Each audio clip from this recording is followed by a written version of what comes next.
امام علی علیہ السلام کی خدمت میں ایک شخص آیا اور کہنے لگا، یا علی، میں نے سنا ہے کہ گناہگار انسان کی قبر میں سانپ آ کے اس کو ڈستا ہے۔ تو امام علی علیہ السلام نے فرمایا، اے شخص، ہر گناہ پہ سانپ نہیں ڈستا، ایک بدترین گناہ ہے جس کی وجہ سے قبر میں سانپ آ کے ڈستا ہے۔ تو وہ کہنے لگا،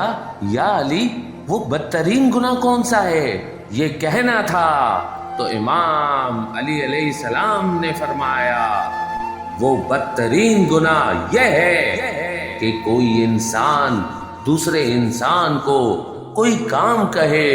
اور وہ دوسرا انسان اس کام کرنے پہ قدرت بھی رکھتا ہو، پھر بھی وہ انجام نہ دے، تو اللہ اپنے فرشتوں کو کہہ دیتا ہے کہ اس کی قبر میں شجاع نام کا سانپ چھوڑنا، کیونکہ یہ انسان میری مخلوق کو صرف استعمال کرتا تھا، میری خلقت کے کام نہیں آتا تھا۔ میں نے اس کو اس قابل بنایا کہ یہ انسان کی مدد کر سکے، پھر بھی یہ انسان کی مدد کرنے پہ غور و فکر نہیں کرتا تھا، صرف اپنی خواہشات میں الجھا رہتا تھا۔ یاد رکھنا، اس زمین پہ بدترین گناہ میں سے ایک گناہ یہ ہے کہ انسان کے پاس اتنی طاقت بھی ہو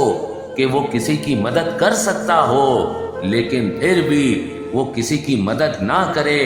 کسی کا سوال پورا نہ کرے۔ تو یہی وہ انسان ہے جس کی قبر میں سانپ چھوڑے جائیں گے اور وہ چیخ چیخ کے کہے گا کہ اے میرے اللہ،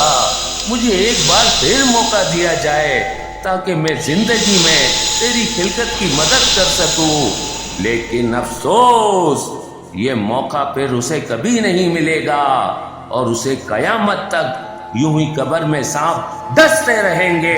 اور وہ چیختا رہے گا، روتا رہے گا۔